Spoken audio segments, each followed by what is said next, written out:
All right, so here we're going to do the second half of worksheet 6, right? So we already did the first 2 pages in the previous video.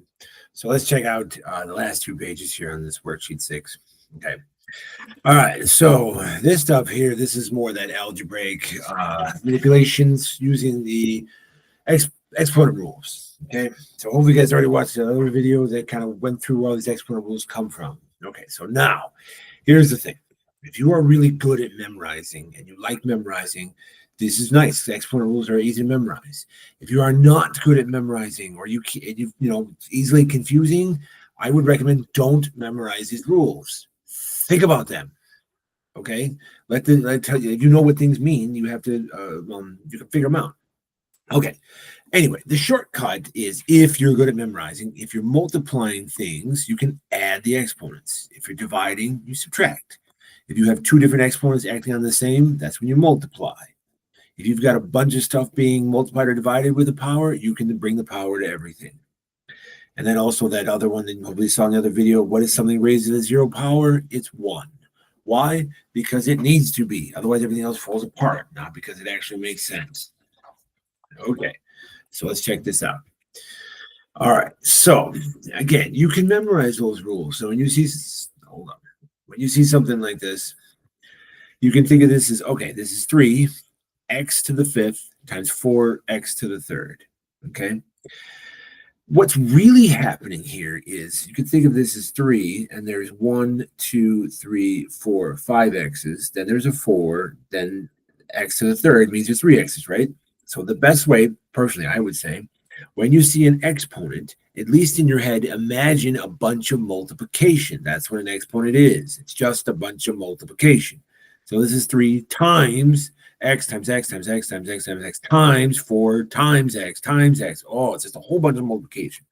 The point here is you could reorder things and put the known numbers out front, the 3 and the 4, and then put 1, 2, 3, 4, 5 x's here, and then there's 3 x's from there. Just reorganize it. But now you can put these together. 3 times 4, there is your 12. And it's just a bunch of x's being multiplied. So what's going to take the place of multiplying the same thing over and over again? That's what a power is. That's what an exponent is. But there's 1, 2, 3, 4, 5, 6, 7, 8 of them. That's why you're going to end up with 12x to the 8th. Okay. That's what's really happening. The shortcut is, oh, look, you're just multiplying. You can multiply the numbers out front together. I keep using the numbers out front. You can do the 3 times the 4. And the x's, if you've got 5 of them here and 3 of them here, you can just add the powers. Personally, I hate saying that, adding, because that gets confusing. Like, how do you know what I'm supposed to add? What am I supposed to multiply? It gets confusing. Okay, I get it. That's why if you just think about it, visualize in your head 5 of them. Visualize in your head 3 of them. So altogether, you have 8. I didn't say add. I just thought about it, right? 5 of them, 3 of them. Oh, look, I've got 8 of them. Right? All right. What about something raised to the 0 power? Well, something to the 0 power, like I was just talking about, is 1. But make sure you see the difference here, right? If I gave you this, this would be 1 because that 0 is turning all of this into 1. But here, this 0 is acting only on the 7. Right? So that 7 to the 0 would be 1, but the negative is just sitting there doing nothing. It's coming along for the ride, basically. Right? So that the main point here is, yes, something to the 0 is 1, but also realize what are exponents acting on? They're only acting on the thing directly to the left. In this case, it's not acting on the 1, on the negative. But here, it would be acting on the whole thing because the exponent says it is, right? Then this would be 1. Different problem. Okay. All right, now what's going on here? Now, there's a couple different ways you could do this, right? You could say this exponent of 2 is acting on everybody inside. So you could think of this as 4 raised to the power of 2, then x to the 5th raised to the power of 2. Then the bottom, you got 2 squared. Then you got the x to the 3rd raised to the power of 2, right? It's acting on everybody. So now this you could just figure out 4 squared, 4 times 4, that's 16. And the other number on the bottom is easy. 2 squared, 2 times 2 is 4. Right? First off, this is not 8, right? 4 times 2 is 8. That's what I'm talking about. The exponent means repeated multiplication. So this is 4 times itself twice. 4 times 4 is 16. 2 times 2 itself is 4. Okay.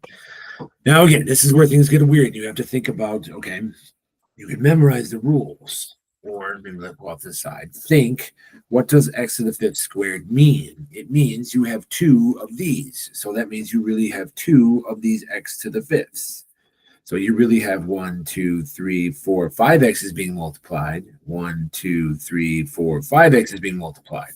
So look, it's just a bunch of x's, but there are really 1, 2, 3, 4, 5, 6, 7, 8, 9, 10 of them.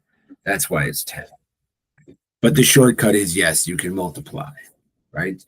Do not confuse this with this, right? Because see, this is saying you have 5 individual x's. This is saying you have 2 individual x's. This would only be 7 of them, right? See the difference? Because see, this is 5 individual x's, 2 individual x's, 7 altogether. This is 2 groups of x to the fifth. That's why you would multiply. Okay. So really, this would be x to the 10. And then the bottom, this is saying you have 2 groups of x to the third. Visualize there's 2 of them. 3 here, 6 altogether. Right? But you could reduce this, right? 16 divided by 4 is 4. And then you can, now when you're dividing, I mean, what's really happening here is you have 1, 2, 3, 4, 5, 6, 7, 8, 9, 10 x's being multiplied. In the bottom, there's 1, 2, 3, 4, 5, 6 x's being multiplied. 1, 2, 3, 4, 5, 6 divisions. You're going to get rid of the 6 of those multiplications. And so I'm only left with 4 of those multiplications. Okay. That's what leaves me with to the fourth power here. Or the shortcut is you're basically just subtracting the powers, right? So division undoes that repeated multiplication, and that's why you get rid of them, right? So you're indeed left with 4x to the fourth.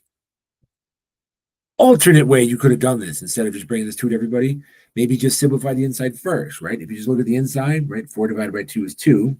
3x is here, kills 3x is here, so I'm only left with 2. Now I could just square each individual piece. So 2 squared is 4, x squared squared, x to the fourth. Way faster, right? So again, it's up to you. You can simplify what's inside first and then handle that outside too, or bring that 2 to everybody and handle it, right? All right, what about D? I already saw some of the worksheets. Some people did this, right? And I know it's pretty common, but like a lot of people are going to do, 4 times 3 is 12. No. Hold on, okay? What if I gave you something that looked like 4x to the third, right? Or even better, how about a number? What if I gave you 4 times 2 to the third, okay? See how this is 4 times something raised to a power of 3? What's got to happen first? Order of operations, that exponent has to happen before the multiplication, right? So whatever this is here, you'd have to figure this out first before you multiply by the 4. That's the same thing that's happening here. See, this is 4 times blah, raised to the fourth, right? But the point is this power of 4 has got to happen before that multiplication of 4. So that multiplication of 4 has just got to wait, right?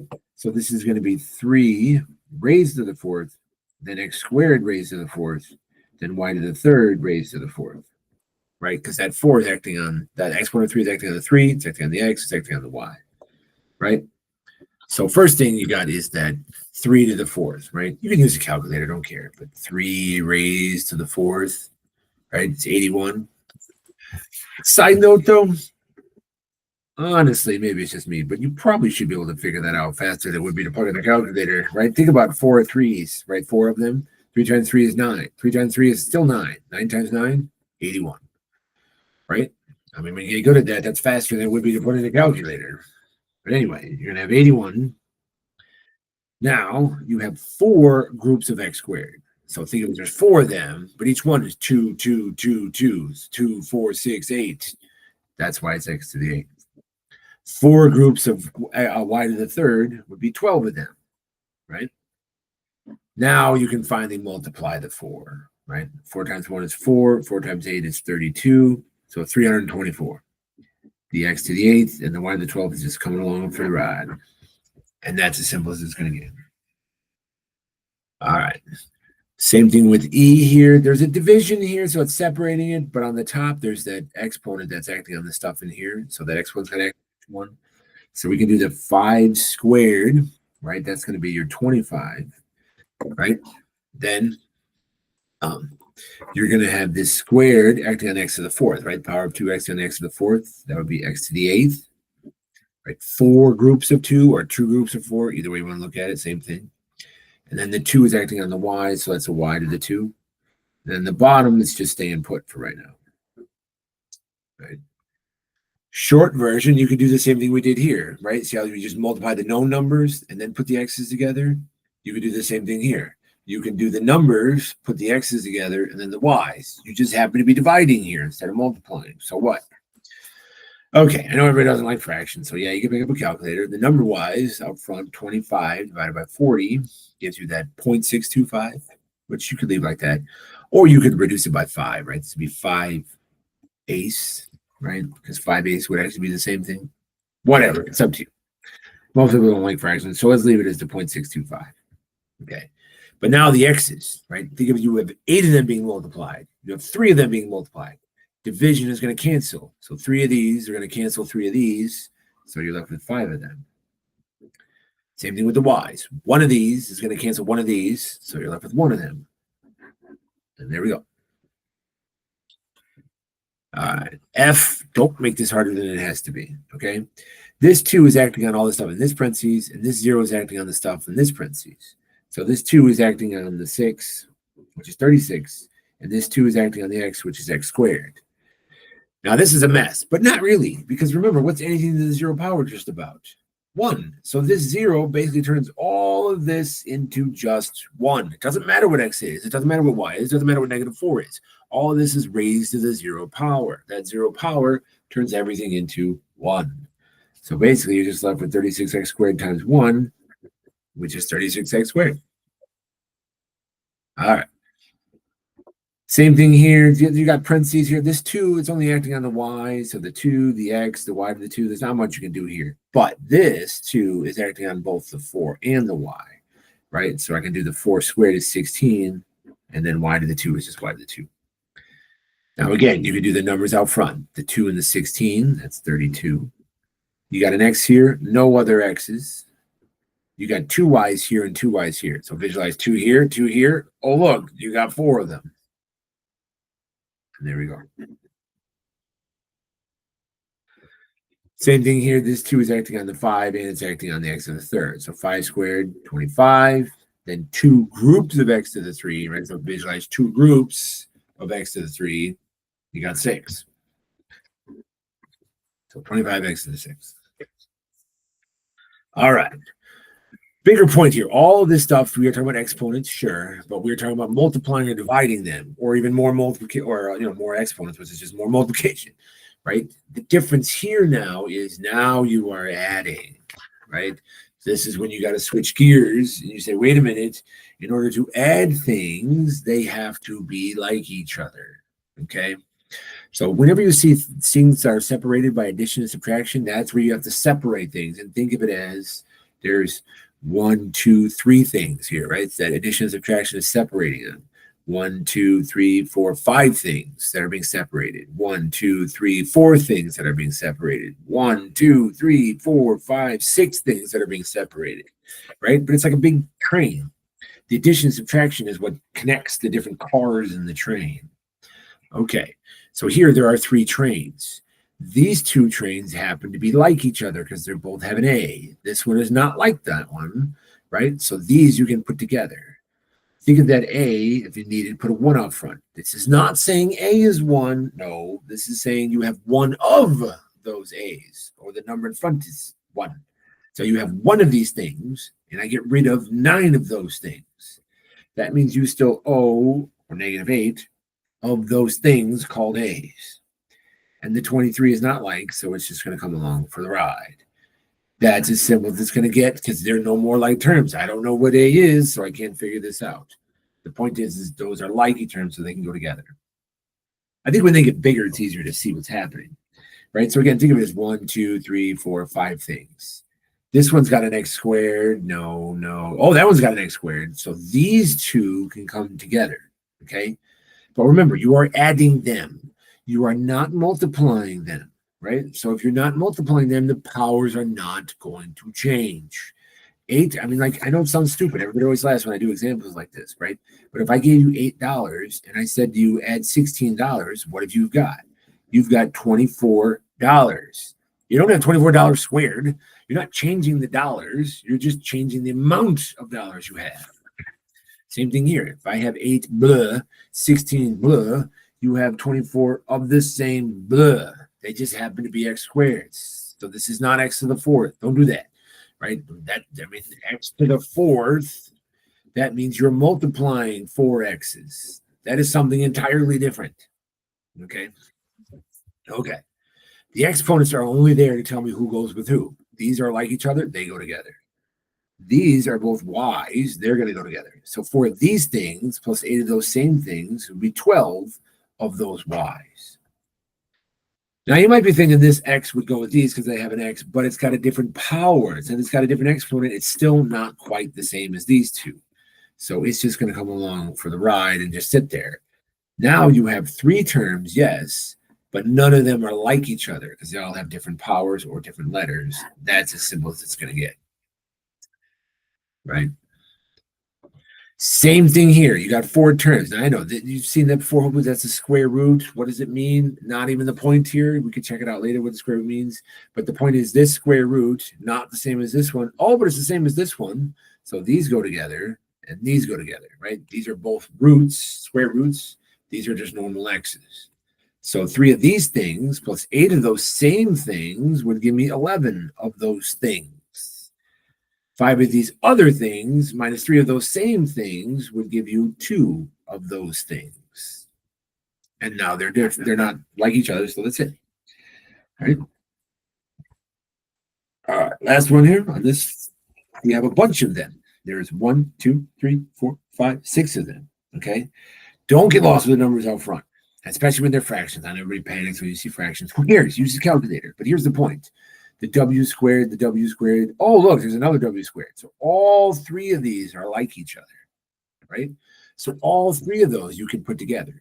So if I had 17 of them, right, and you subtract 3 halves of them, and then you subtract 1 of them, no, 1, right? Because remember, there's no number on front. It's implied to be a 1, right? But it's a negative in this case. So 17 minus 3 halves minus 1 of those all same w squareds would combine to make 14.5 of those w squareds.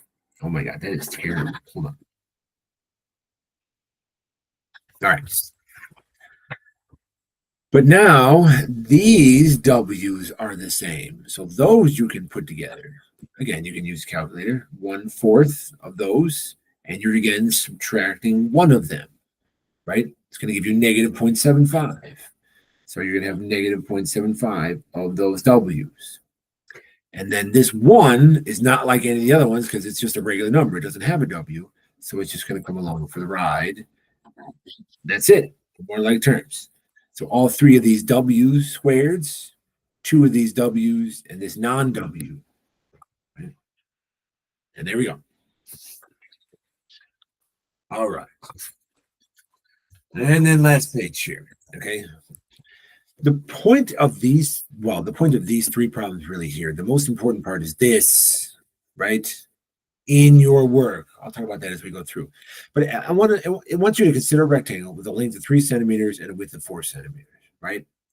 So, right, you guys have all seen rectangles before. Here's a rectangle, right? So let's say this was 4 centimeters, right? There's your width, and then your length is 3 centimeters. Whatever, if you labeled them backwards or a different thing, I shouldn't even say backwards, but the other way, who cares? Same thing, doesn't matter. One side's got to be 3 centimeters, one side's got to be 4, right? But if this is 3 centimeters, this would be 3 centimeters. This is 4 centimeters, this is 4 centimeters, or vice versa. Okay, now we want to calculate the area, but the goal here is using units in the work, right? So it's not just 4 and 3, it's 4 centimeters and 3 centimeters, right? So how do you find the area? Well, the area of a rectangle turns out to be length times width. Hopefully you've seen that before. Real quick, I think it's worth talking about that. Why is that? Imagine a rectangle. If this were the width, let's say this were the width here, then imagine there's like a stick right here, right? That stick is W. Then imagine another stick, another one, another one, another one, another one, and you stack them up right next to each other. And you keep doing that until you fill this whole thing in. So that first stick is W. The next one is W. The next one is W. The next one is W. Blah, blah, blah, blah, blah, blah, blah, until you fill them all in. So in order to fill this in, you're taking W and you keep adding it over and over and over and over again until you fill it in, right? That's what area is, all the stuff inside. But look what you're doing. You're repeatedly adding the same number. What's going to take the place of repeatedly adding the same number?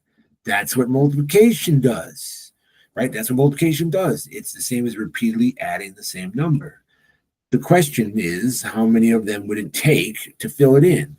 Whatever the length is, that's how many W's you would be adding, right? So we're taking W and we're adding it L times. Hence, the area's length times width, right? So the area is not just, I know everybody looks as though it's 12, right? 3 times 4 is 12. No, hold on, you're on the right track. But the whole point of the problem is the area is 4 centimeters and the width is 3 centimeters, or vice versa. But the point is the centimeters, okay? This would be very similar to if I gave you something like 4x times 3x, like we were just doing, and that's why we're talking about this right now. You can put the known numbers together out front. 4 times 3 is 12, yes. But the variable part, x times, you're multiplying, that would cause the power to increase. So this would really be 12x squared.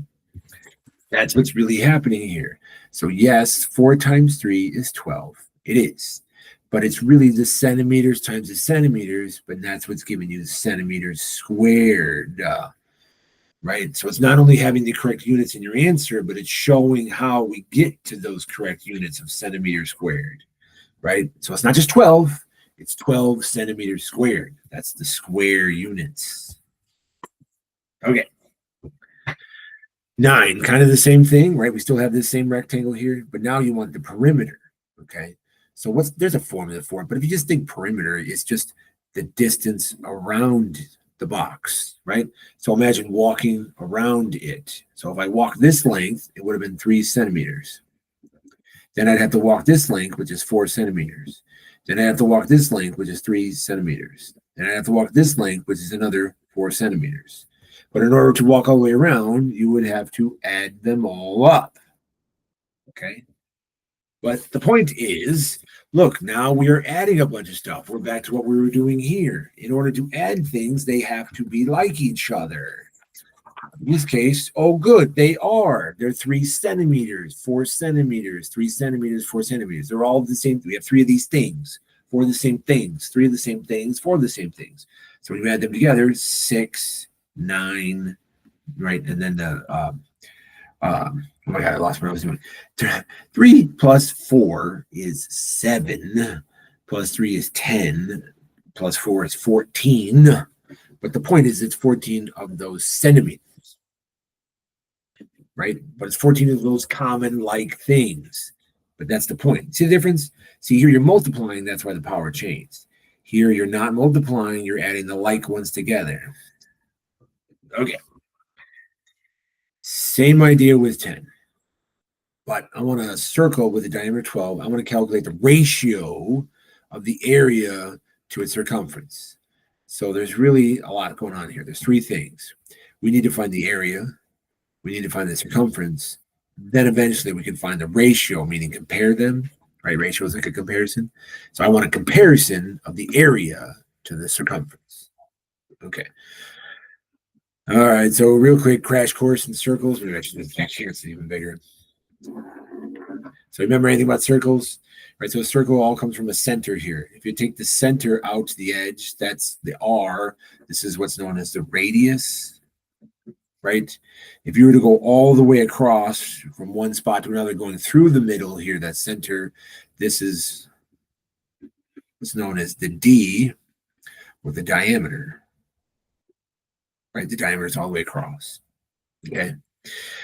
Now, I don't know if you remember, but it turns out the area is that pi r squared. You guys probably heard of that pi before. Remember, pi is roughly 3.14. Where the heck is that coming from? Right? But that's that whole, whatever. The short version of it is the pi really is the ratio of the circumference to the diameter of a circle. So it turns out, just the way circles work, if you take the circumference of any circle and you divide by the diameter, you get the same number over and over and over again, right? No matter how big it is, right? You're going to get 3.14. every time. Okay. Turns out if you use that, you can turn into here, and that gives you the area for it. It's a little bit more complicated. It's not really a big deal for us. But what you should be able to do is realize the area is pi r squared. I wouldn't expect you to memorize that. I should expect you to use it. Also, the circumference turns out to be 2 pi r, right? So remember, area is all this stuff in here. Circumference is the same thing as talking about perimeter, just quirk of history. They got their own name. So perimeter of a circle just got its own name. It's called the circumference. Again, I would give these to you. I would expect you to know these, okay? If you wanted to, you could use 3.14 for pi, right? But now I need to multiply by the radius squared. But what is the radius? Well, they didn't tell me that. They told me the diameter, in other words, going all the way across, is 12 inches. So all the way across is 12 inches. The radius would be half of that, or half of 12 inches would be 6 inches, right? So that's what we're going to here, okay? But the whole point here is you're squaring the 6, which is 36, but you're also squaring that inches. So now this is inches squared, right? So that pi, this 3.14 is just sitting there, but you're squaring the 6, but you're also squaring the inches, right? That would be similar to like if I gave you 3x squared. You're not only squaring the 3 is 9, but you're also squaring the x, right? It just happens to be an inch instead of an x, but same idea. All right, so if you like, you can then figure that out. So what do we got? We got 3.14, and we're going to multiply that by the 36, right? So there's your 113.04 inches squared. That's your area. Now we got to do the circumference. But the circumference is supposed to be 2 times 3.14 times the radius, which again is 6 inches, right?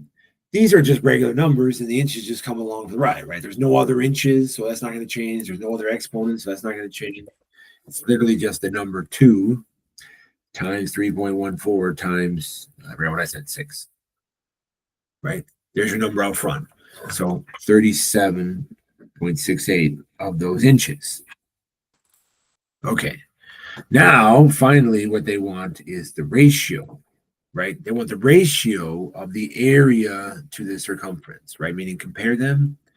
So the area was 113.04 inches squared, and the circumference is 37.68 inches. Now we can do the comparison. But you see, this is that same, like, see how the numbers are out front, and the variables kind of like the units are like the variable part, right? So these are the known numbers, and these are kind of like the x's, x squared over x kind of deal, right? But the number part out front, I can figure that out. There's 113.04, right? Divide that by the 37.68. Turns out to be 3, right? There's 2 inches on the top, 1 on the bottom. So 1 on the bottom is going to kill 1 on the top because it's division. So you're only left with 1. So the ultimate answer here would be 3 inches. Or what this is basically saying is the area is 3 inches times as big as the circumference. That's what that means. All right. And lastly, it's kind of putting these all together. So there's nothing crazy new here. It's just kind of putting all the different ideas together and trying not to confuse the ideas. Okay. That's probably the hardest part about this stuff. I don't think it's individually hard, but it's so hard to keep the idea straight and not confuse them. Okay, what I would recommend doing when you see big problems like this, I know order of operations, normally the addition and subtraction comes last, which is good. But if you identify them first, you'll know how to do it. What I mean by that is, see, like this first one here, there is no addition and subtraction. Here, there's addition and subtraction, so you probably want to think of those as separate. Same thing here. Look, there's addition, so this is separate, this is separate. Oh, a bunch of additions, so it's 1, 2, 3 problems. Then here, this is 1, 2, 3 problems. This one is 1, 2, 3, 4 problems, right? So by identifying the addition and subtraction, you can kind of simplify each one into it's a bunch of smaller, littler problems instead of one big overall one, okay? Now here, there is no addition and subtraction, so great, just do this, okay? Like we were doing before, the numbers out front being multiplied, so 4 times 5 is 20. You got 3 x's here, 4 more x's here, so add them together would be x to the 7. Okay, now look at this one, 4x cubed, 5x to the 4th. The difference here is you are multiplying. This one you are adding. Man, I'd be love to be in class. I want to know what you guys would do with this. Okay, that would be great. I would love to be able to hear what you would say so we could adjust. How would you do 4x to the third plus 5x to the fourth? Maybe you see it, maybe you don't. But the point is, remember, you are adding now. Hold on. If you are adding, you're not talking about changing the powers. Remember, in order to add things, right, what we're doing here, in order to add things, they have to be like each other, right? Are these like each other? They are not. So you can't add these together. There is nothing to do here, but that's the point. That's as simple as it's going to get. These are not like terms. You cannot combine them, right? Different problem, but if it was like 4x to the third and 5x to the third, then you could combine them to be, oh my God, 9x to the third, right?